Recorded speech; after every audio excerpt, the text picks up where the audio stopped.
conference titled Mysore Global Forum, which focuses on India's role, emerging role in the neighboring countries especially, but also far beyond that. For the last few series of lectures, we invited professors from academics and also some diplomats from their experienced diplomats. But today is a very special day for Mysore Global Forum, which is organized jointly by University of Mysore IR Department and a think tank in Delhi, BRICS Institute. My name is Dr.Binod Singh Ajatshatru, and I was a PhD student in China when I had the privilege of visiting our embassy in Beijing, which is housed in a very good new building. And Ambassador Ashok, who is the distinguished respected speaker today, he had just joined from Sri Lanka to China. That was a very interesting posting because in the past also there were trends like that, and the people like we got some clear picture of how Sri Lanka or China or India or South Asian politics is getting intermixed. So today, as a kind of opening of this conference, I have just few lines to share. After that, I'll be handing over the forum to Madam Bharati Hiremath, who is the head of Department of IR at University of Mysore. In the beginning, I also would like to bring in our panelist, Professor K.Kantha. He is a distinguished professor at University of Salisbury in Maryland in United States of America. Before that, he was, of course, heading the Department of Political Science in Colombo University, which is the best university in Sri Lanka, no doubt. Last week, we had a very candid conversation where we mostly focused on political situation of Sri Lanka, being a political scientist, Professor K.Kantha. But then the role of India came up, and Professor K.Kantha raised some issues of India's role in Sri Lanka, which we didn't rebut. We just carried it forward. And today, Ambassador Sir, there were a few points that after the 80s, our experience, what role India has been playing in Sri Lanka in terms of ensuring Sri Lanka's political, economic, and cultural stability. That was a point where we disagreed a little bit with Professor K.Kantha. And today we request Ambassador Sir to give us a first-hand view of how, sir, you manage Sri Lanka, you manage China, you manage Malaysia. I think you manage relations with many countries in a very amicable way, in a kind of Buddha style, always smiling. And I remember whenever we have some function in embassy in Beijing, whether it's Independence Day or Republic Day, you'll be the last one to take some snacks. I was just watching that. That kind of guardianship is rare in our diplomatic corps. And that's why we inspired. And after coming back to India, sir, you have been very active, being a distinguished scholar at VIF, Vivekananda International Foundation, and also reviving ICS to become one of the top 10 think tanks in India, not only on China, but on different aspects, sir. Many students from our group has got opportunity to work under you, to be guided by you, sir. You have also, put ICS on a global map by shining some exchange program with Harvard University, Harvard Yenching Scholarship, and many other milestones. So time doesn't allow me to read out all the biography. I'm sure my colleagues at University of Mysore have prepared a brief note about you. But sir, there are few points which we would like to hear from you is that what is the mechanism where India comes out very fast with a loan sanction of credit line of huge billions of dollars in terms of extending to neighboring countries, whether it might be sometime Nepal, this time it is Sri Lanka, when IMF, World Bank, and other big powers, they are still considering whether to help Sri Lanka, to help in what extent.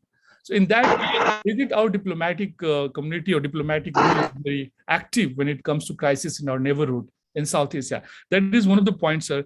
And the second point is that, do you see that Sri Lankan political system can have some lessons from Indian political system in terms of their parliamentary democracy, which is not very strong, in terms of their corruption, and in terms of the outside influence they have been allowing for the last 1 decade.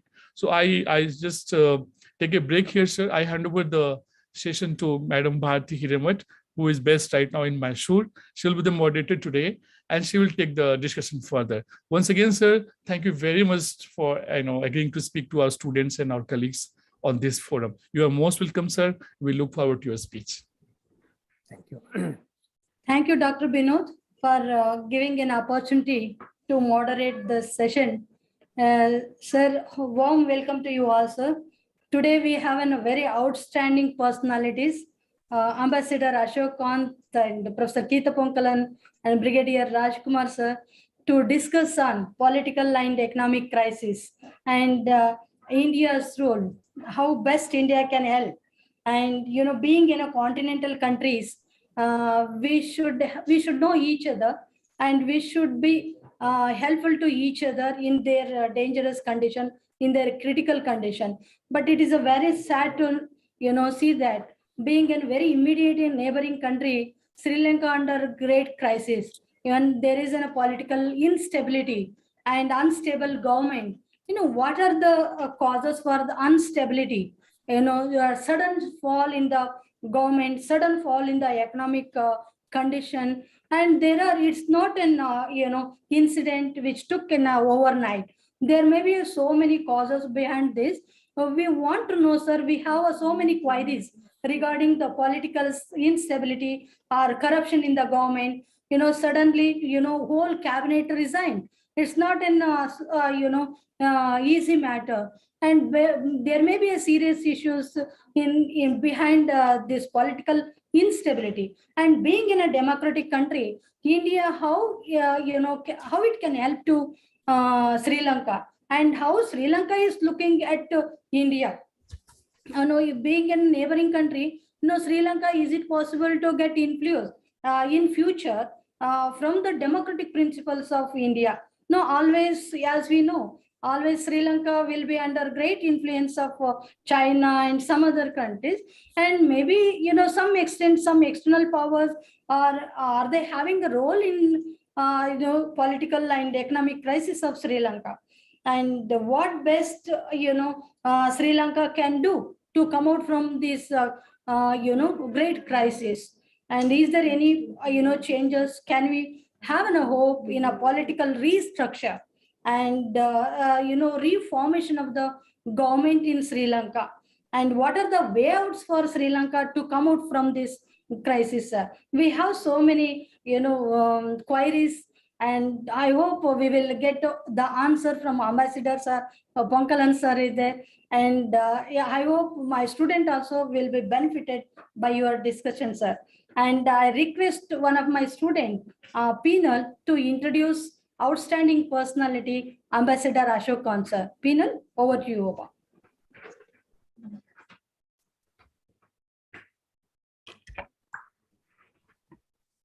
Thank you so much, ma'am. Good evening to one and all present here. It's a great pleasure for me to introduce our speaker today, respected Mr. Ashok Kantha, sir, who is going to talk on the topic Economic and Political Crisis in Sri Lanka and India's Role. Respected Mr. Ashok Kantha, sir, joined as Director of the Institute of Chinese Studies, Delhi on 31st March 2017. A career diplomat, sir was Ambassador of India to China until January 2016. Prior to this, he was Secretary East at the Ministry of External Affairs in New Delhi, with responsibility for about 65 countries in India's extended neighborhood. His previous assignments include High Commissioner of India to Sri Lanka and Malaysia, Consulate General in Hong Kong, Deputy Chief of Mission in Kathmandu, Nepal, and Joint Secretary East Asia in Ministry of External Affairs. Earlier, Sir served in different capacities at Indian missions in Singapore, China, and the USA, and at headquarters in New Delhi. In his diplomatic career spanning over 38 years, Sir specialized in Asian affairs with a particular focus on China. Apart from 3 assignments in China, he served as Joint Secretary and Director China at Ministry of External Affairs for periods of 4 years each, closely involved in the formulation and implementation of India's foreign policy in respect of China and East Asia. Sir is profound and fluent in Chinese Mandarin language. Sir joined the Indian Foreign Service in the year 1977. So it's a great honor for me to welcome you, sir. I would say it's a great honor for me to welcome you on behalf of my department. I wholeheartedly welcome you, sir. I would also like to invite our second speaker, Dr. Keitha Ponkalan, sir. Dr. Keitha Ponkalan is a professor of conflict resolution at Salisbury University, Maryland. He was chair of the Conflict Analysis and Dispute Resolution Department from 2011 to 2018. Before joining Salisbury University in 2011, he was a professor of political science and public policy at the University of Colombo, Sri Lanka. Dr. Keitha Punkalan has also served as researcher at several international institutions, including the United Nations Institute for Disarmament and Research in Geneva and the United Nations University in Tokyo.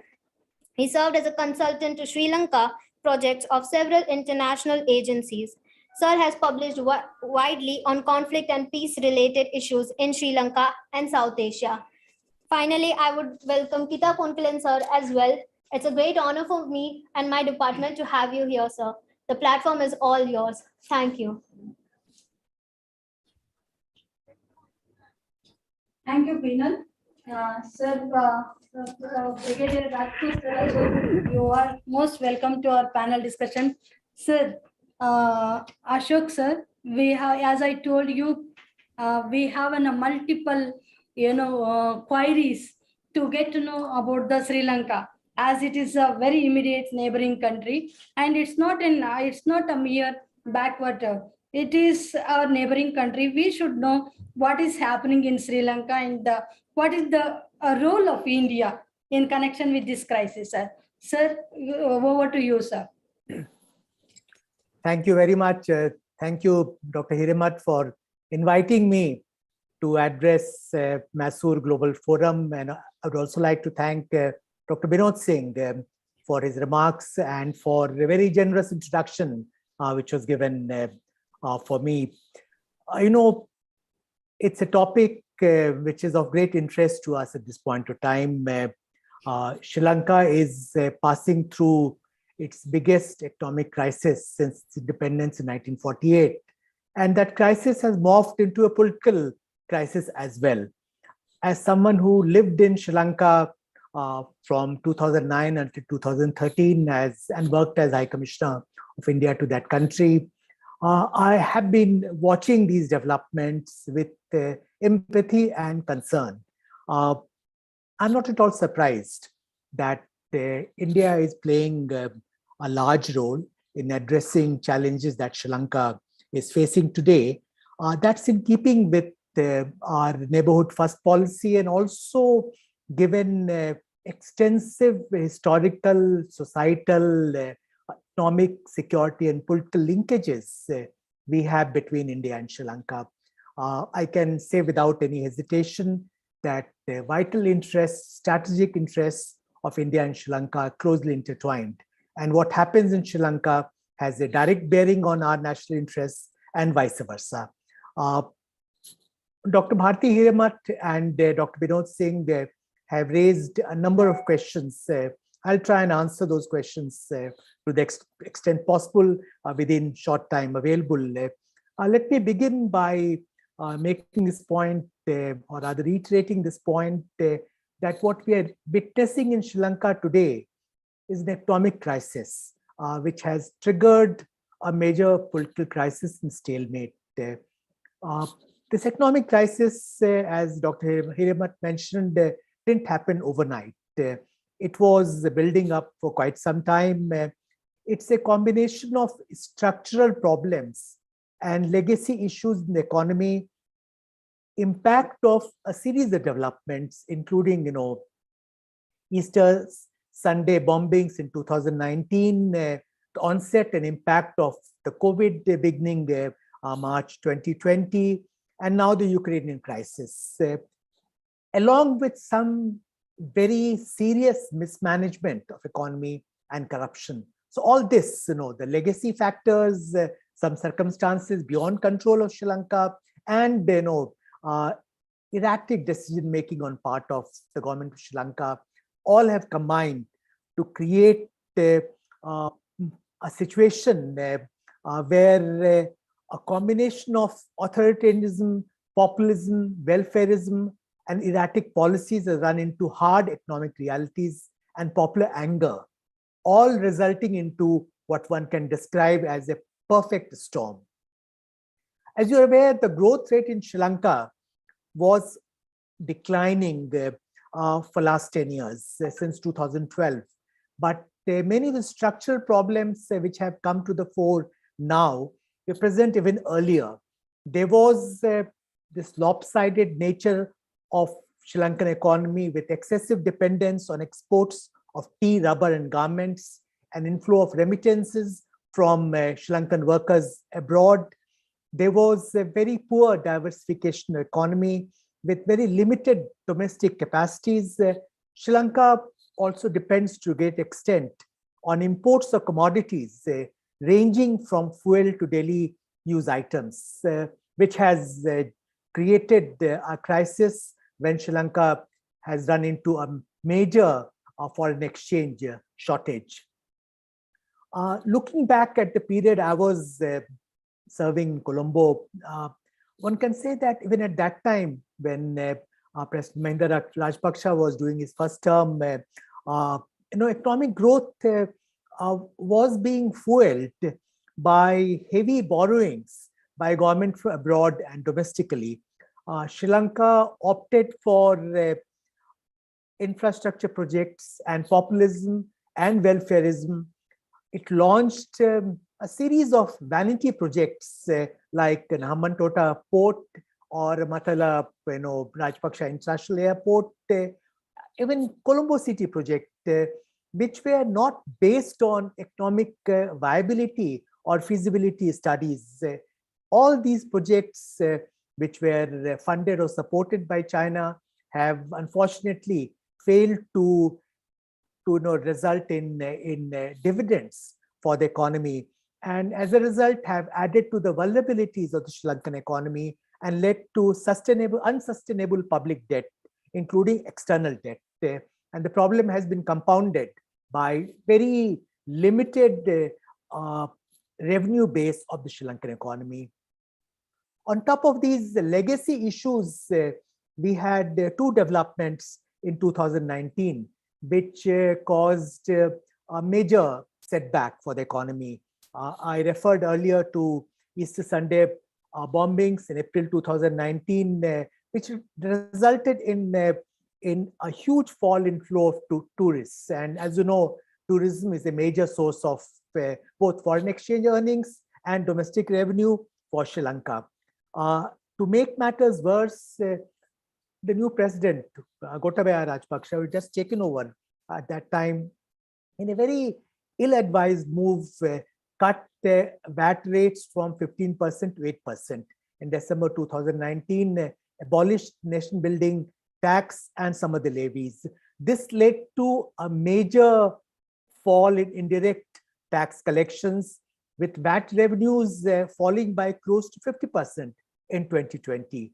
And then came the COVID pandemic in March 2020, with disastrous consequences for tourism, tea, rubber, and garment exports, as also for remittances from abroad of Sri Lanka. The government handled the COVID situation reasonably well. The impact was managed. There were also a number of welfare measures which were initiated, but these measures also led to further strains on the Sri Lankan economy. And the budget deficit increased to 10% of GDP. Public debt of Sri Lanka went up to as much as 119% of GDP by 2021, according to IMF figures. Foreign exchange reserves, which were about $7.5 billion towards the end of 2019, have shrunk to virtually zero at this point of time. Now, on top of all these issues, we had another big self-inflicted injury. In May 2021, President Gotabaya Rajapaksa opted for organic farming and banned import of chemical fertilizers. This was a disastrous policy, which led to a serious impact on food security of Sri Lanka, export of items like tea and rubber. There was a massive outcry, and this decision was reversed, but it had already, resulted in considerable damage. According to some estimates, over the last 1 year, food grain production of Sri Lanka might have shrunk by as much as 50%. So it created, compounded problems that I have already referred to. You're all aware of recent developments in Sri Lankan economy. We have an acute shortage of foreign exchange reserves, as I mentioned earlier. This problem was also partly caused by a decision of the Central Bank of Sri Lanka to defend Sri Lankan rupee vis-a-vis US dollar at artificially high level through major interventions in forex market, which was ill-advised.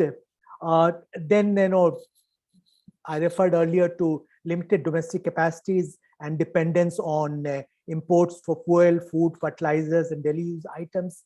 There is a major shortage of all these commodities, especially when Sri Lanka is unable to generate foreign exchange to buy these items from abroad. Sri Lanka, for instance, is unable to pay for fuel for power plants. As a result, there are power cuts of up to 15 hours. According to Central Bank of Sri Lanka, the inflation rate today is close to 40%. On 18th May, for the first time in its history, Sri Lanka defaulted on its sovereign debt commitments, which was an expected but unfortunate development. Now, I gave you this background of economic crisis that Sri Lanka is facing. In turn, this crisis has led to huge suffering on part of ordinary people and massive discontent and disaffection among them, triggering off a major political crisis. As you are aware, the Rajapaksa family has lost its Sinhala Buddhist constituency. In any case, the Rajapakshas had very limited support among the minority communities, Tamils, Muslims, and Christians. It depended primarily on its support base among the majority Sinhala Buddhist community. Now, even that support has imploded and virtually evaporated. Traditionally, Mahinda Rajapaksa in particular enjoyed support of something like 40 to 45% of the majority Sinhala community, which was reflected in the fact that in parliamentary elections in 2020, SLPP, Mahinda's party, and its allies got nearly 2/3 majority in the Sri Lankan parliament. But compared to that, today's situation is dramatically different. You're aware of protests which are taking place in Colombo over the last 2 months with Gota Go Gama, Gota Go Home demand, and protests, in fact, all over the country. And important and interesting aspect of this protest movement is that it's cutting across ethnic divide. So you have all communities, including the majority Sinhalese community, coming up to demand, that Rajapaksa's leave office.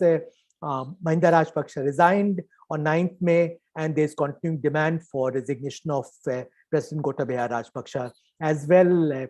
The support for the current political dispensation, especially the Rajapakshas among the Buddhist Sangha or clergy, business community, unions, is at low ebb. So the situation had changed very drastically, dramatically over the last few months. Looking at the political scene within the Rajapaksa family, also fissures have built up. You're aware that in recent weeks, Basil Rajapaksa and Chamal Rajapaksa, two of the brothers, had to demit office. Mahinda Rajapaksa's son, Namal, was also forced to resign. Finally, on 9th May, Gotabaya nudged Mahinda Rajapaksa to resign as Prime Minister. At that time, supporters of Mahinda Rajapaksa indulged in wanton violence directed against peaceful protesters on 9th May. On the evening of 9th and 10th May, there was retaliatory violence, which was clearly, well organized and targeted, which resulted in burning down of houses of something like 80, senior leaders of the ruling party. Prior to that, the protests were largely peaceful, but that changed on the night of 9th and 10th May. Though since then, once again, protests are largely peaceful. As you're aware, an interim government has been formed under leadership of Prime Minister Ranil Wickremesinghe on 12th May. Now, the big question is Ranil man of the hour, given this critical situation that Sri Lanka is facing? He has both, strengths and weaknesses to deal with the present situation. He's experienced and he has relative acceptance in the international community, particularly in the West. Moreover, no one else was stepping up to the plate to take over the job of Prime Minister. The leader of opposition, Sajid Premdasa, who was invited to form government, refused until Gotabaya Rajapaksa resigned as president. So today you have situation that Ranil, who was the sole MP of his party, UNP, has become the Prime Minister. He wanted to form a national unity government, but opposition parties, including SJP of Sajid Premdasa, they have refused to join the government. He has now formed a government cabinet with the support of SLPP, which is the party of Rajapaksa's, and SLFP, which is another major party.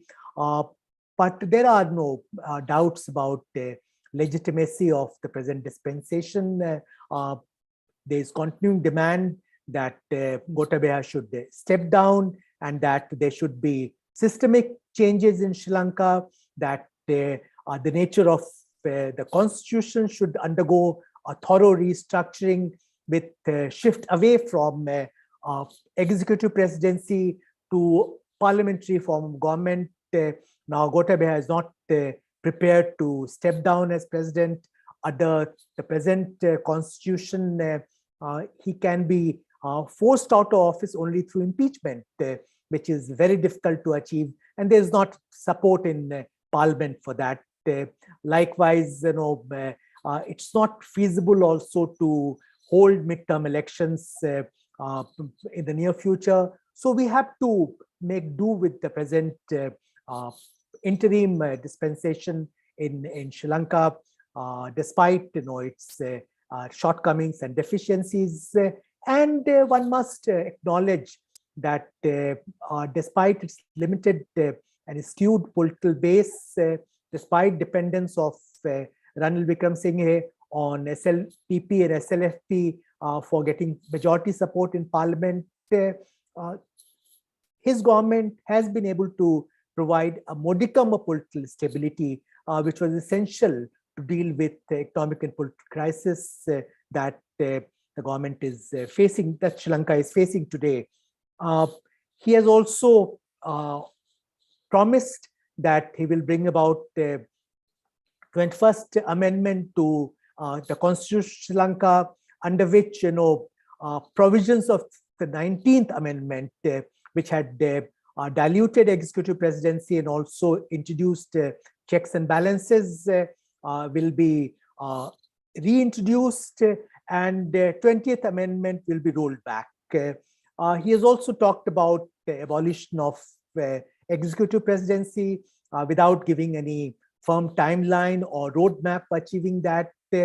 We don't know when these major constitutional changes will be brought about, because as I mentioned, Ranil Wickremesinghe is dependent on SLPP and SLFP for political survival, and we don't know whether Gotabaya Rajapaksa will lend his support to a major overhaul of Sri Lankan constitution at the expense of his own political power and authority. Now, another issue which comes up from time to time is, what's the role of armed forces in Sri Lanka in this political crisis? I was witness to a period when armed forces started playing a larger than life size role in civilian space in Sri Lanka, particularly in the north and the east.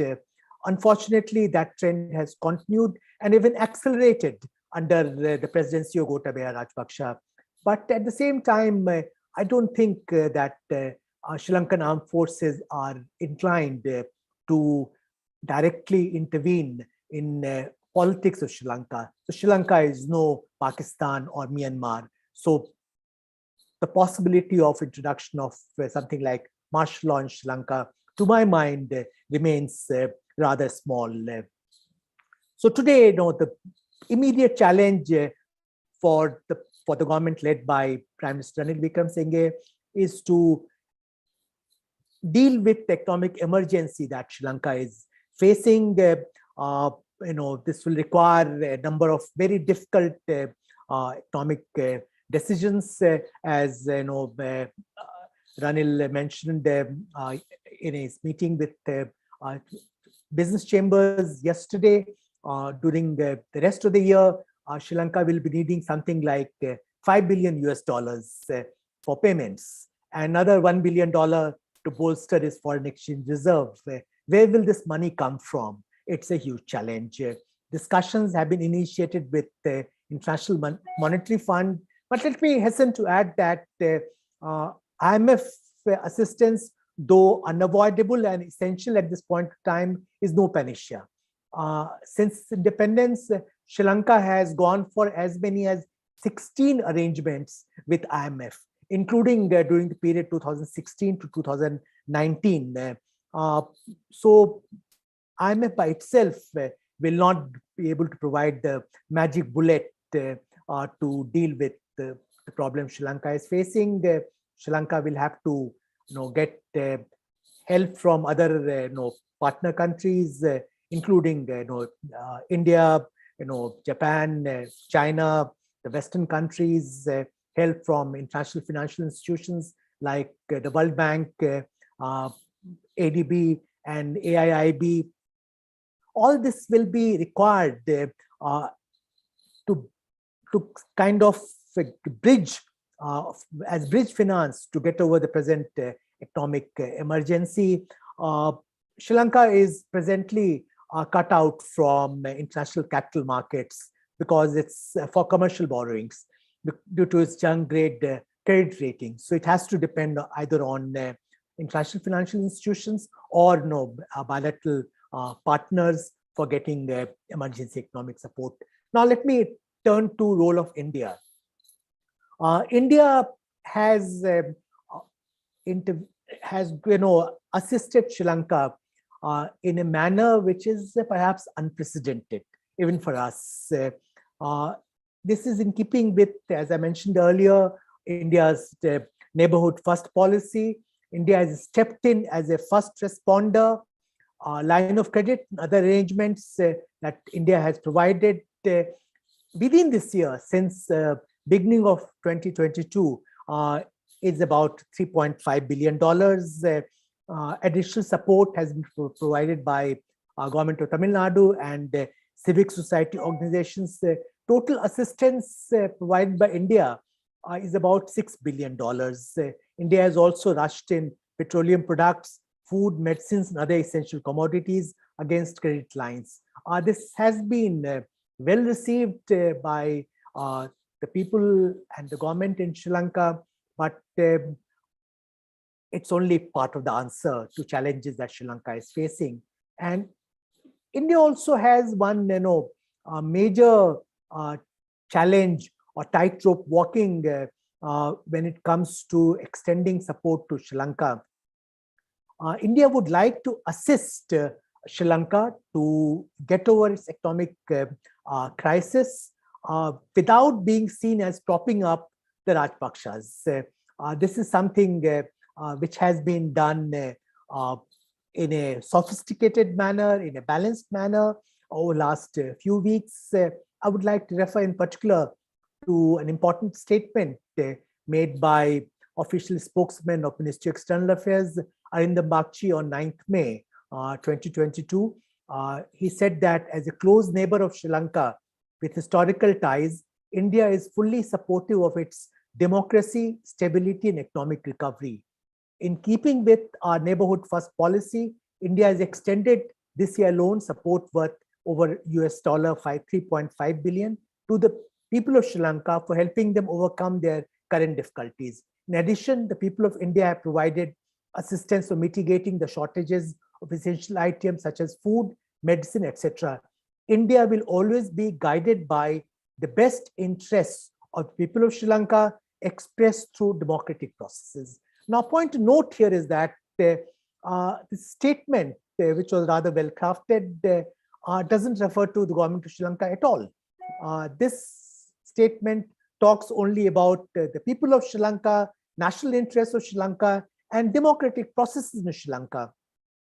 The government of India would not want to be seen as interfering, but it, at the same time, it would like to, and it has done so, assist as the first responder or friend of first resort, and be seen as such across the political spectrum in Sri Lanka. So that's the basic approach. Now, coming to China, Chinese have been relatively cautious and they're biding their time. I would suggest that the present crisis is not a made in China crisis. It's made in Sri Lanka crisis.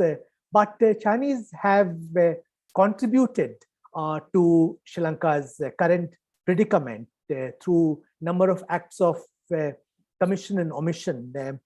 You're aware of projects which I referred to earlier, white elephants like Hambantota Port or Matala Airport or Port City project. These projects have mostly been supported through loans which were at commercial rate, which put a huge burden on Sri Lankan government exchequer. It also led to a debt trap in the sense that Sri Lanka had to hand over Hambantota Port on a 99-year lease to Chinese entity because it was not in a position to service loans, debt it owed to Chinese organizations and Chinese government. Coming to more recent period, on two counts, China has refrained from providing support to Sri Lanka. One, Sri Lanka needs debt restructuring. This is something essential for IMF package. India is willing to do that, but China has not indicated its readiness to go for debt restructuring. Instead, it's offering debt refinancing, which is quite different. Secondly, China has publicly opposed Sri Lanka approaching IMF for support, where again, India has been very supportive. In fact, Indian Finance Minister, when she was in Washington, DC a few weeks ago, had a meeting with the Managing Director of IMF, where she made a strong pitch for IMF providing emergency support to Sri Lanka. Now, contrary to perceptions in some quarters, India's proactive role and its support to Sri Lanka at this point of time is not largely because of a desire to balance China. Considerations are much broader. There are, of course, concerns about China's growing footprint in Sri Lanka, but India's policies are driven by broader considerations linked to its neighborhood first policy, as I referred to earlier. Sri Lanka is a country of immense strategic significance for India, and we would not like to see prolonged economic and political crisis there. So these are the considerations that India has rather than a desire to balance China. I think that's a subsidiary factor at this point of time. But the whole situation will require careful handling on part of India. As I mentioned earlier, we have the challenge of providing support. at the same time not being seen as propping up the Rajpaksha regime. There has also been, while by and large, Indian role has been appreciated by the entire spectrum of political opinion and civic society in Sri Lanka. There has been some criticism about projects which were given to India in recent months. So on that count, India has been cautious since then. Here, I'll suggest that we need to remain closely engaged in Sri Lanka without getting directly involved in domestic politics of Sri Lanka in any mediatory role, while, of course, keeping in close touch with all parties. India has very carefully refrained from playing favorites. It has allowed the domestic processes to play out in Sri Lanka without intervening in any manner. Sri Lanka has to find solutions to its own problems through democratic processes. And this is not something where India can get involved. India's role will be limited to providing emergency assistance to Sri Lanka as first responder, but we cannot bail out Sri Lanka on our own. We are also a country with limited resources, so we'll need to work with the rest of international community to see that Sri Lanka gets over its present economic emergency. As the economic situation stabilizes, we'll have to look in the medium to long term and push ahead with projects in Sri Lanka, especially those involving private sector investments. These projects will generate economic activities without putting undue burden on Sri Lankan government exchequer. It's also important to fast track connectivity projects, including linking of electricity grids. If we had such an arrangement in place today, Sri Lanka would have perhaps avoided massive power shortages it's facing. Essentially, I'll suggest that growth story of Sri Lanka can benefit from India's growth story and vice versa. So there has to be this intertwining of economies of India and Sri Lanka. Sri Lanka has to take advantage of its strategic location and its proximity to India, which will be this year the fastest growing large economy in the world. Now, one major problem Sri Lanka is facing today is the international apathy. You're aware of the preoccupation of the West with the war in Ukraine, which has sucked oxygen out of the system. There is very little appetite in the West to provide support to other countries. Ranil Wickremesinghe has suggested setting up Aid Sri Lanka consortium. India has not commented publicly on it so far. Generally, we have avoided getting into a donor kind of relationship because we are ourselves a developing country. So we opt for a partnership rather donor-donee arrangement with any of the countries in our neighborhood. In fact, the per capita income of Sri Lanka is more than that of India. But as I mentioned earlier, we have intervened with IMF to fast track support for Sri Lanka. We have also intervened with Japan and the G7 countries at the last meeting of G7 finance ministers on 20th May. They issued a statement which calls for providing debt relief to Sri Lanka. Now, in conclusion, let me say that Sri Lanka will have a long and painful period of transition to get over its economic and political crisis. At the same time, I'm confident that Sri Lanka is a country with the requisite resilience and talent to overcome its multiple challenges. Once it has dealt with the economic emergency it's facing today, we'll have to look at a different model of economic development rather than one based on debt-fueled, unsustainable growth with loans from China and other countries.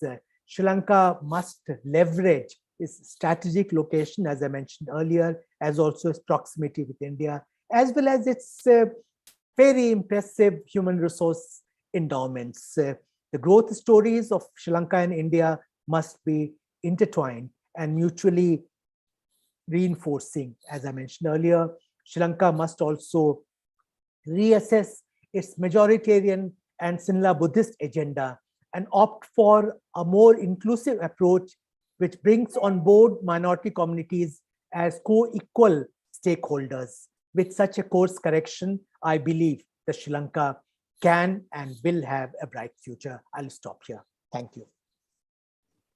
Thank you, sir, for your optimistic views about the Sri Lankan crisis. We all are hoping for a bright future or a better future for Sri Lanka. We wish Sri Lanka will soon come out from its crisis. And I think, as I told you, this is not an mistake done by overnight. It's inefficiency of the government and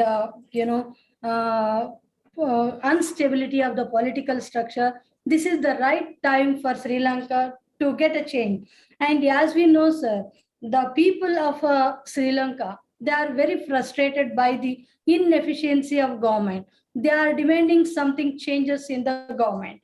Anyway, sir, thank you very much for your wonderful thought, and you motivated us. You gave a lot of information about the Sri Lankan crisis and how India can be helped, from the economic point of view, without interfering much in the political aspects of the Sri Lanka. Anyway, sir, it's really wonderful. Thank you so much. And sir, Professor Ponkalan, sir, I have a doubt. When Sri Lanka is facing, political or restructure, I hope it is required for Sri Lanka to have a restructure in political system to come out from the instability or, corruptive government. It's an inefficient government. Due to inefficient government, only peoples are under crisis. Then what do you say, sir? What is your opinion regarding this? How Sri Lanka is looking at India?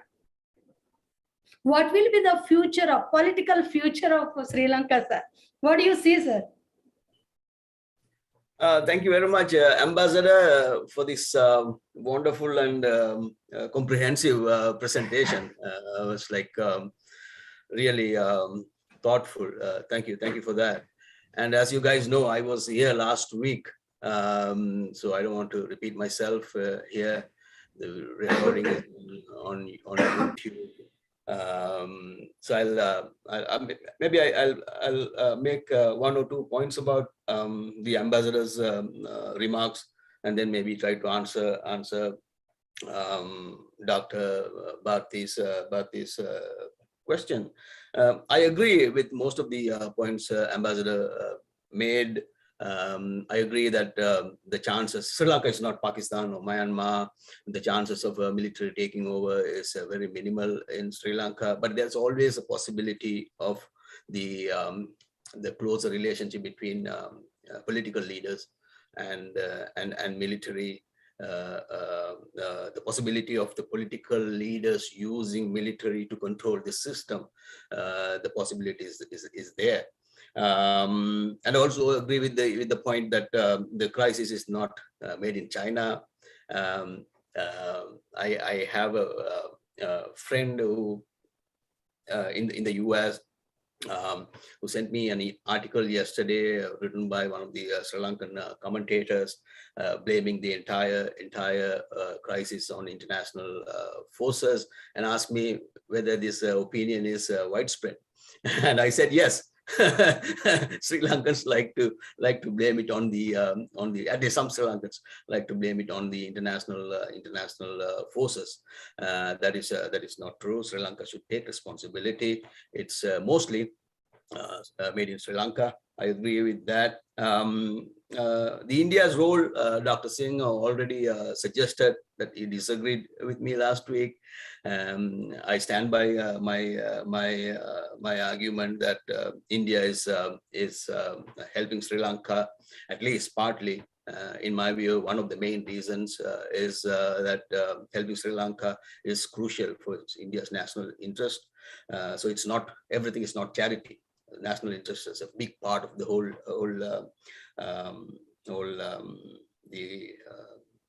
new equation right now. So maybe we can come back to that point. But one of the important points Ambassador made is that the need for greater connectivity between Sri Lanka and India. I agree, but we should also be mindful of the fact that there's considerable level of fear about India, especially within the majority Sinhala community. The minorities, the Tamils, of course, they would like to see India playing a greater role in Sri Lanka, but Sinhalese, one of the reasons why China was able to come in forcefully into Sri Lanka in the last 10 or 15 years is that there is no social resistance for China. That fear is relatively low. But when it come to India, at least within the Sinhala community, the fear is little stronger. Therefore, there may be resistance to greater, very close partnership between India and Sri Lanka in the future. Back to Dr. Bharati's point about political reform. I think political reform is very important. As I indicated last week, the Constitution does not guarantee democratic ruling or good governance in Sri Lanka because it promotes authoritarianism. The embedded arrangements encourage the president and also the others to in a way abuse the power. That's one of the reasons for the crisis. Therefore, reform is very important. The question is whether to go back to the parliamentary system Sri Lanka had before 1978, or reform the existing presidential system. And as I understand from recent reports, there is resistance to completely removing the presidential system, because some, at least nationalist Sinhalese, believe the national presidential system is crucial for national security. Therefore, if someone tries to remove the presidential system, completely do away with it, and go back to the old parliamentary system, that would be tough. But reforming the presidential system would be relatively easy. That's where you have the 21st Amendment promoted by the present Prime Minister, who doesn't have any support in the parliament on his own. His party has only one seat. He's completely dependent on the SLPP. And last week I used the word in terms of explaining Ranil Wickremesinghe's current role. Maybe the process could be called condomizing Ranil Wickremesinghe, because SLPP would use Ranil Wickremesinghe to a certain extent, and then completely remove him, because he's entirely dependent on SLPP and SLFE. Therefore, his position is relatively weak. And as I pointed out last week, he has strength in terms of addressing the financial crisis. Is doing relatively okay. In the last 2 weeks, the situation is improving. As the situation improves, the social resistance goes down. Therefore, I think the last 2 weeks are relatively encouraging, but fingers crossed.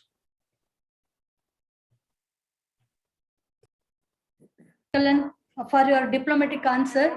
And again, sir, we have a Brigadier Rajkumar.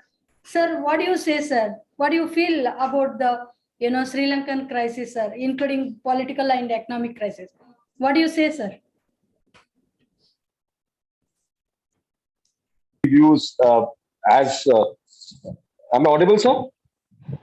Yeah, sir. So, respected speaker there, sir. I totally endorse the views expressed by the Ambassador Ashok sir. I only smiled in between was when Dr. Keitha mentioned about Sri Lankan, especially Sinhala, being a little cautious when you India vis-a-vis China. But I thought India, especially in Indian Army, I mean, though I'm a retired soldier now, We have been more to you, more than willing to help you out. In fact, I myself have a lot of students there who have taught motors and other course of instruction. So it was a little unnerving for me personally as a retired soldier. I thought we were much closer to you. And as the Ashok sir brought out earlier, this crisis, if you ask me, I mean, you have invited crisis. We also have states who have got a lot of budgetary deficits there. But how does it happen? It is three things. I mean, like if you do a lot of tax aversion, then cutting out tax, rolling out freebies, and then it happens. And then naturally, when you invite somebody and you can't pay back, they will take something for you. And that's how Hemant Totals happened. You're given on a platter to them. So now the question is that India is trying as well. No, India is also going. In fact, the whole world is going through this post-pandemic and now the US or Ukraine crisis. So everyone has to find a solution, sir. And I thought India, the present government, everyone has gone out of the way to help out. And we also want political stability around the world. In fact, the three reasons our friendship is there is trade, which of course has come down because of pandemic, and then political stability in the region. Dr. Geeta, I know you've been very diplomatic, but you have to give that much to what Ashok has said. We are more than willing to help Sri Lanka out, but at the same time, you should understand even I need to look after my shirt, my backside. That's what I would say, sir. Ashok sir, can you please comment on that? I think what Prof. Sakita said and Brigadier Rajkumar said, no, I agree with that. I think I have no problem with any of the comments they made on, India extending support to Sri Lanka, being the first responder in a crisis situation faced by one of our closest neighbors is partly guided national interest. There's no doubt about it. In international relations, it's not charity we engage in. As I mentioned in my remarks, interests of India and Sri Lanka, including in strategic, political, security, and economic domains, are closely interlinked. So if there is a crisis in Sri Lanka, it affects us very directly. And likewise, if the crisis in India, it will affect Sri Lanka. So when we are helping Sri Lanka as a partner, not as a donor, we are also, sort of helping our own neighborhood, which is in our interest. So I don't have any problem with that. On your issue, on your comment, Dr. Geeta, about connectivity and reservations of the majority Sinhala community, I'm aware of that. I served in Sri Lanka for more than 3.5 years. But if you look at the matter objectively, there are two, or three big positive factors or facts in favor of Sri Lanka. One, of course, is a very strong social indicators, human resource development indicators that Sri Lanka has, which is the best in South Asia. There's no doubt about it. So you need to leverage that. Second is a strategic location, astride a major east-west maritime route. And third is proximity to India. It's not proximity to China, it's proximity to India. And India will continue to grow at a reasonably high growth rate in foreseeable future. It is in Sri Lanka's interest to take advantage of opportunities created by India's growth story. So connectivity is something, it's a no-brainer for Sri Lanka. If Sri Lanka doesn't want that, Sri Lanka will be the loser, not so much India. So I think people who are enlightened in Sri Lanka, they need to revisit some of the apprehensions that you referred to. But this is something Sri Lanka needs. The approach which President Mahinda Rajapaksa followed of going for large infrastructure projects based on debt from China, so Belt and Road Initiative projects or commercial borrowings, that has run aground. That approach is not going to work because there's such a huge debt burden Sri Lanka is carrying today. It needs to make a serious course correction, and that course correction will require both on the economic side, leveraging its strengths I referred to earlier, and on political side, moving away from an excessive dependence on majoritarian agenda. Bringing on board all communities so that they can contribute to Sri Lanka's growth story. I think that's something. It's not for India to interfere or intervene there, but that's something objectively speaking, one can say will be in Sri Lanka's interest. Yes, sir. Thank you, sir. I hope Brigadier sir is happy with us, sir. Very diplomatic answer. Sir, thank you, sir. And sir, our student have so many queries. They want to know more and more about the Sri Lanka, because we have a course, sir, for master degree, political system, society and political system in South Asia. And Sri Lanka is also part of our course content. Then in that connection, our students are very eager to know what will be the future, what about the Sri Lanka. They want to know more from your side, sir. Then one of my student, Devika, she is ready to ask the question, sir. She have one query to you, sir. Devika?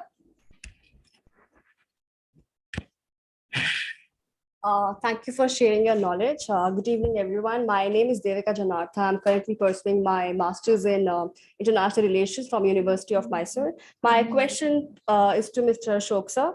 Could India become a top source of imports for Sri Lanka, provided India has been more reliable in this case? I know we are already a major source of imports for Sri Lanka. Problem is not so much India's capacity to export to Sri Lanka. Capacity is there. There is a lot of complementarity in economies of India and Sri Lanka. But problem Sri Lanka is facing today is its ability to pay for its imports. So India has provided lines of credit for essential commodities like food and fuel imports from India. I think that's something which will continue. Prime Minister Anil Vikram Singh has asked for additional funding support from India. I expect that some more support will be provided, but India's capacity is clearly limited. So Sri Lanka needs to look at other partner countries or institutions for bridge funding, which will be, as Prime Minister Ranil Wickremesinghe mentioned yesterday, will be about $5 billion during the remainder of the year, which is a large amount. So India can't provide that on its own. And Sri Lanka needs to import essential commodities like food, fuel, fertilizers, medicines from abroad. So it's going to be a big challenge. Thank you, sir. Thank you, Devika, for your wonderful question. Sir, one of our students, Alok, he wants to know something about Sri Lanka, sir. Over to Alok. Hello, sir. Good afternoon, everyone. My name is Alok. I am second year student in IR department, University of Mysore. Sir, my question is to Ashok, sir. Sir, first of all, sir, thank you so much for enlightening us with your immense knowledge. Sir, my question is, India is in a dilemma up to what extent it should invest in Sri Lanka to make its investment worth spending? Alok, I mean, there are two kind of, economic intervention. One is providing, direct economic support through lines of credit or currency swap arrangement, etc., which we have been providing on an unprecedented scale. I mentioned that, as our spokesperson mentioned, within this year itself, it has been more than $3.5 billion. So I think, and I expect some more support to come from India. But as situation stabilizes in Sri Lanka, we need to focus on investment, especially by private sector in India. We have a very vibrant private sector. We have startups, as you're aware. India has the third largest number of unicorns, which are the $1 billion unlisted companies in the world, next only to the USA and China. And many of these companies would like to expand their footprint in Sri Lanka, but that will require government of Sri Lanka also adopting a more welcoming approach. Plus, as I suggested earlier, creating more connectivity between economies of India and Sri Lanka. That's something which will benefit Sri Lanka immensely.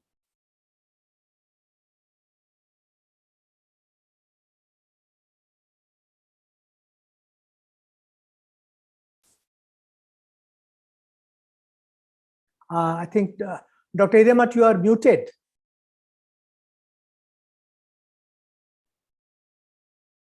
My student, Vaishnavi,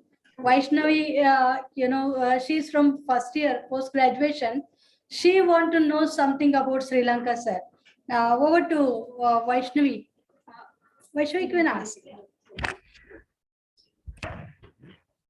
Good evening, sir. My name is K.S.Rangappa. I'm pursuing Masters in International Relations from University of Mysore. My question is to Ashok, sir.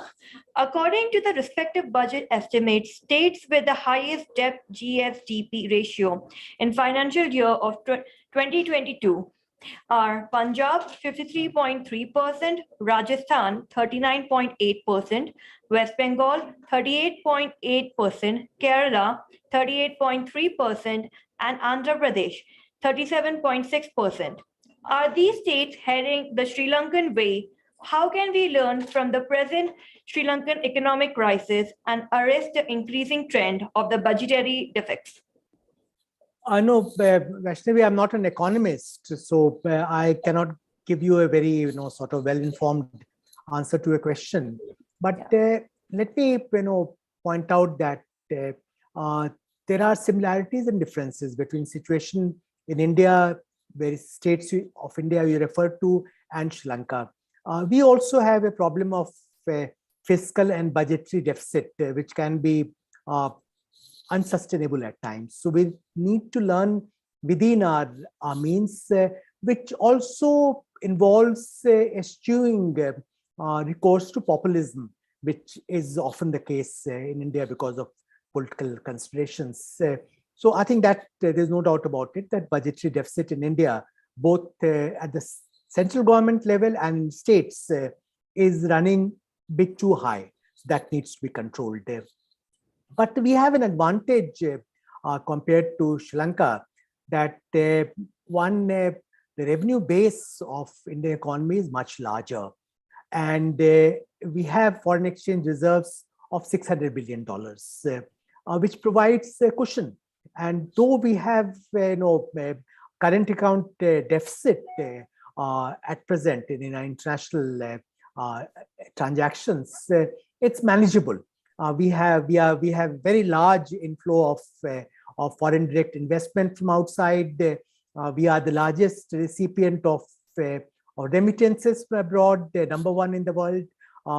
So all those factors help us to bridge current account deficit that we have.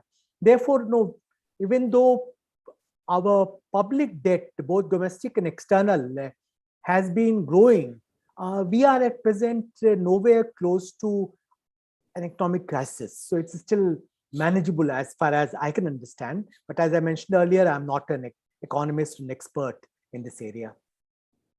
Thank you, sir.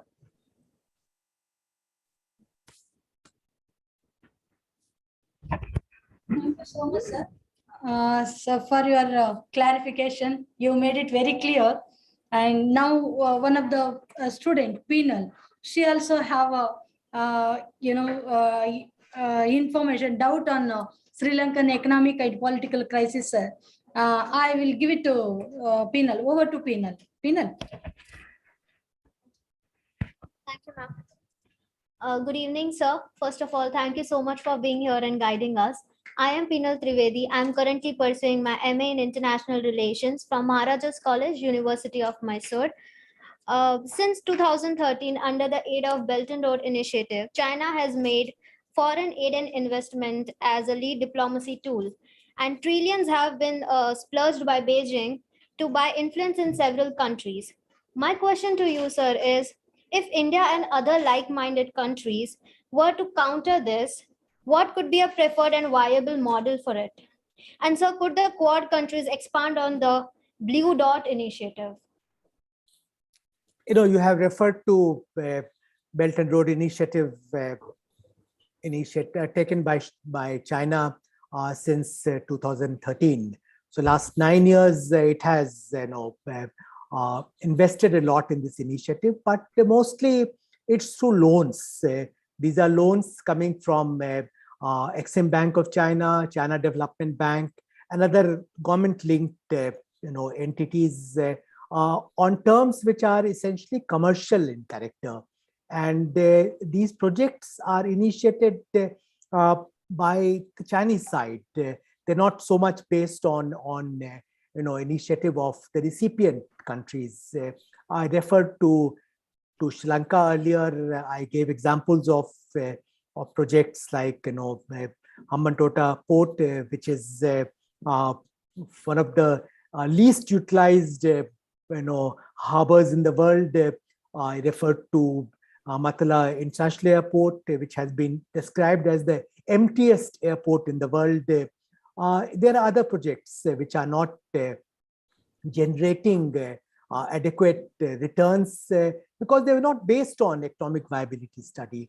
So when we look at alternatives to BRI, I think we need to learn some lessons from mistakes made by the Chinese and shortfalls of BRI.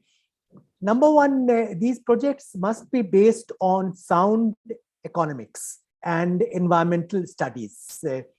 They should not be vanity projects or projects which are sometimes driven by pure greed, corruption on part of leaders in the concerned countries. So economic viability, environmental sustainability, fact that they are driven and motivated by the host countries, I think these are very important. So experience of Sri Lanka, in fact, becomes a cautionary tale when we craft an alternative to BRI.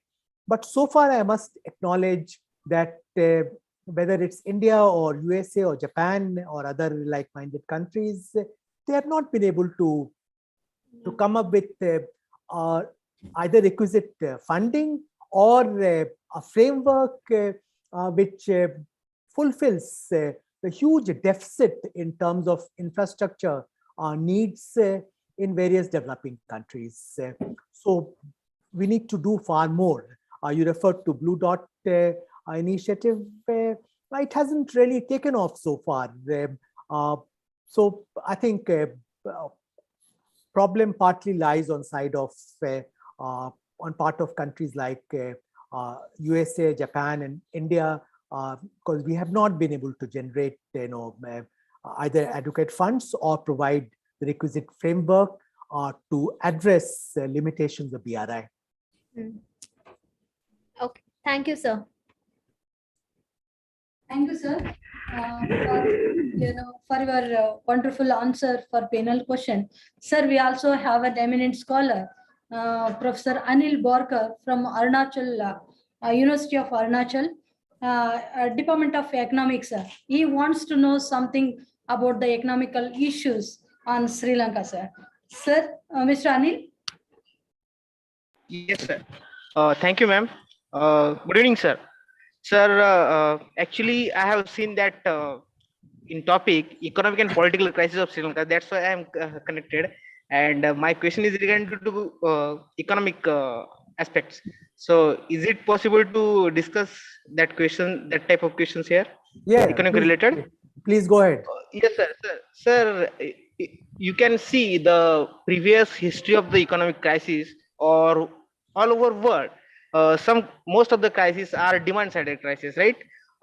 Except this last crisis, worldwide crisis, which is the COVID-19 led crisis, it was a supply-side crisis, right? But in Sri Lankan case, there are two types of, both the types of crisis are there. Supply-side crisis is there, and the demand-side crisis is also there. Along with that, what we can say, the confidence level of the market is very low, and besides, if you none of the policy you can find that which will encourage or boost that economy, like if you take a fiscal policy or you take type of monetary policy, monetary instruments, these both the types of policy and all the types of instrument economic models, I think it's not relevant. And as you said that what we can say, India's resources are limited to help Sri Lanka. If it is limited, but India can help totally. But if it is not, they are evolved or they are not trying to get boost themselves, it will be the very difficult. So my question is that which type of economic point of view can encourage that type of crisis, because historically it is a very what we can say, ambiguous situation have find in this current Sri Lankan economic crisis. Dr. Bokar, in my initial presentation, I tried to explain that economic crisis that Sri Lanka is facing today, which in turn has triggered off a political crisis, is partly based on legacy issues, problems which were building up for quite some time, a certain economic development model which had its limitations and vulnerabilities that Sri Lanka had followed. Those problems were compounded by circumstances largely outside, beyond Sri Lanka's control, including the COVID pandemic and the Ukrainian crisis, the war in Ukraine. So they compounded the problem. And third contributing factor has been a series of mistakes made by government of Sri Lanka, by Central Bank of Sri Lanka in various areas, including its fiscal policy, where tax rates were cut down drastically, leading to revenue base shrinking almost overnight, or even foreign exchange policy, where then governor of CBSL, Central Bank of Sri Lanka, Ajatshatru Cabral, sought to defend Sri Lankan rupee at an exchange rate vis-a-vis US dollar, which was unsustainable.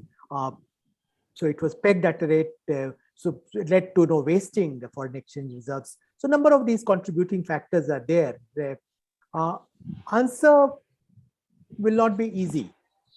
If Sri Lanka has to go for the IMF support, which it has started negotiating, Prime Minister Ranil Wickremesinghe has mentioned that he hopes to have some kind of agreement by end of this month.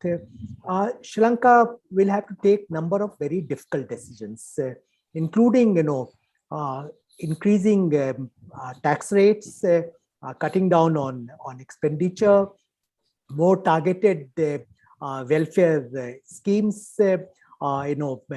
Already it has raised interest rate quite significantly. It has allowed Sri Lankan rupee to float. All that, those steps will have to be continued, and indeed more painful decisions will have to be taken.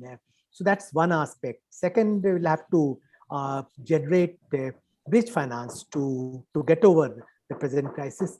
Third aspect, which I explained in some detail earlier, it will have to really revisit its basic economic development strategy and go for something which is more sustainable, which is based more on investment by private sector rather than by government, going for large vanity projects. Thank you, sir. Thank you, sir. I hope Mr. Anil is happy with this response from our ambassador. Yes, sir, once, we also have a question from Saheli, sir. She is also studying first year. Then I will ask Penal. There is a question in chat box, sir. I will ask Penal to read out, sir.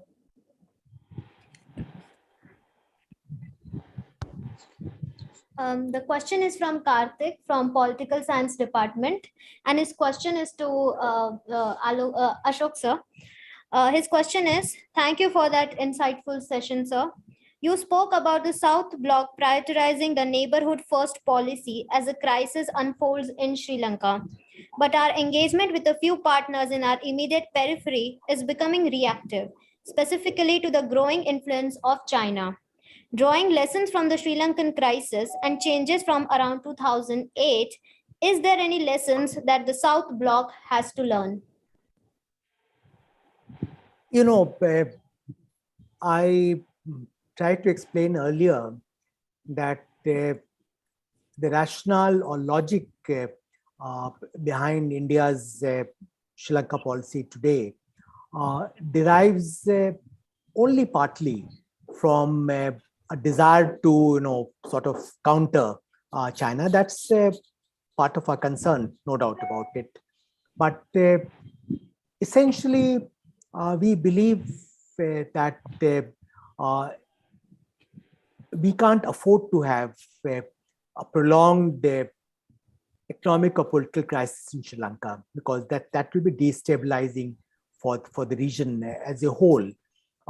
India, when it comes to its neighborhood and extended neighborhood, had tried to be the first responder in difficult situations, whether it be natural disasters or for instance what happened in Nepal earlier, or economic contingencies like what Sri Lanka is facing today. So this is not a new policy. We do it in a non-reciprocal manner. So we don't expect that our partner countries will give something back in return. We believe that vital interests of India and its neighborhood are closely interlinked. So it's in our interest also that there should be prosperity, stability, and growth in our neighborhood, because that benefits us. There is, as Dr. Kantha rightly pointed out, India is not acting out of charity. Strong, stable, prosperous Sri Lanka is in our national interest. So I think that's the policy we have been following. Now, what lessons we have learned, whether we have been reactive? Yes, in some situations we have been reactive. We have made some mistakes as well. There's no doubt about it. But my own feeling is that when we deal with our neighborhood, we need to build on our strengths rather than our apprehensions. And our strengths is that there are natural synergies between India and its neighboring countries, with the exception of Pakistan, which falls in a different category altogether for different reasons. We need to leverage those synergies. We need to take advantage of those affinities, connectivities I referred to. That should be the basic plank of our approach, rather than trying to match China in terms of projects. Chinese economy is 5 times as big as India's economy, so we can't possibly match China. So we work on our strengths rather than just trying to imitate China in terms of its outreach to our neighborhood. Thank you, sir. Thank you, sir. wonderful and valuable information regarding Sri Lankan crisis, political and economic as well. And for India and Sri Lanka, it's not a new thing, sir. New thing in the sense, not in terms of crisis, I'm telling, in terms of relationships. Since ancient period, it's a long history. We have a long historical relations. And as an immediate neighboring country, each should know and each should be ready to help in a critical condition. As our panelist, Ambassador Ashok sir told, India should deal very diplomatically without interfering much in a political aspects. Of course, it's not a time to have an interfere or not to interfere in a political issues. As in a neighboring country, as an elder brother, we can help, or India can help, can give the assistance to Sri Lanka to come, financial assistance or any other assistance to come out from crisis. And also we wish Sri Lanka will come out with great result, or with great fruitful result in future. It also will have a stable government, stable economic conditions. And with this hope, already we are running time. It is a time to have a vote of thanks. And also thank you for all the panelists, Professor Keitha Ponkalan and Brigadier Rajkumar sir and Dr. Binod sir, having an great vision.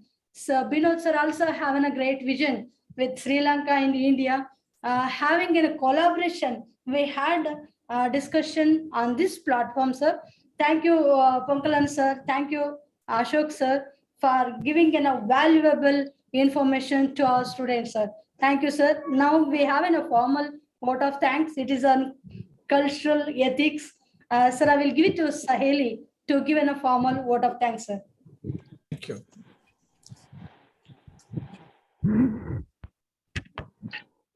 Very good evening to all. It's my pleasure to propose the vote of thanks on behalf of Mysore Global Forum. First and foremost, I would like to thank Professor G. Hemant Kumar, Vice Chancellor of University of Mysore, and Professor Anita Vimla Braggs, ma'am, Principal of Maharaja College, for their constant support. I take my sincere pleasure in extending my heartfelt thanks to our first panelist, Dr. Ashok K.Kantha, Director of Chinese Studies, Delhi, who despite of his busy schedule has found time to grace this event. We are really delighted to have you, sir. Thank you so much for being with us. I would also like to thank our second panelist, Dr. S.I. Keitha Ponkalan, Professor of Conflict Resolution in Salisbury University, Maryland, US, for his valuable presence. Thank you so much, sir, for joining us. We are extremely happy to have you again. I would like to also thank Brigadier Rajkumar sir for joining us today. A special thanks to Dr. Binod Singh sir, Director of BRICS Institute, for his constant guidance and support. I also must give my heartfelt thanks to our head and coordinator, Dr. Bharati Hiremath, for giving us this opportunity. A special thanks to Dr. Trigunayat sir, coordinator of IOE, for helping us. Last but not the least, I would like to thank the teaching faculty of our department, students and dignitaries who have joined us from all over the world, and obviously the students of International Relations Department for making this event a successful one. Before ending, I'm glad to announce that next week, we are also having another panel discussion on the topic, India's energy security and West Asia. Once again, thank you all for joining us. Thank you. Thank you. Thank you, Master Sir. Thank you, everyone. Thank you. Thank you, sir. So we want to see you in Mysore, sir. You all are warmly welcome to Mysore, sir. We'll be happy to take your invitation. We'll be there. Yes, thank you. Yes, sir. Thank you, Professor Ponkalan, sir. Ma'am, we need to invite Ambassador Sir on India, China sometime, please. Yes, sir. Whenever sir is comfortable. No, not very. Yeah. Yes, sir, Doctor. Because He's the man. I just want to add one thing. When sir was there in the presence of our Prime Minister, we signed more than 23 billion of investment, Chinese investment in India. So like it picked up like anything. And I was also there in Shanghai at that time. And after he left, we had Doklam, we had Galwan, we had a lot of issues. So basically, if sir is willing to join back diplomacy, India will benefit a lot. Thank you, Binod. Even the students like us will benefit, sir. Good interacting with all of you. Thank you very much. Thanks, Bharti ji. Thank you, sir, for your great interaction with our student. Thank you, sir, once again. Thank you, sir. Thank you.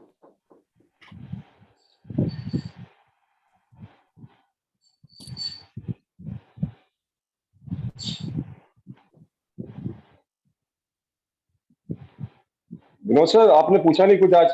I was waiting for a question. In fact, he was my boss there in China, and he was my boss in China. And you can understand if your boss comes,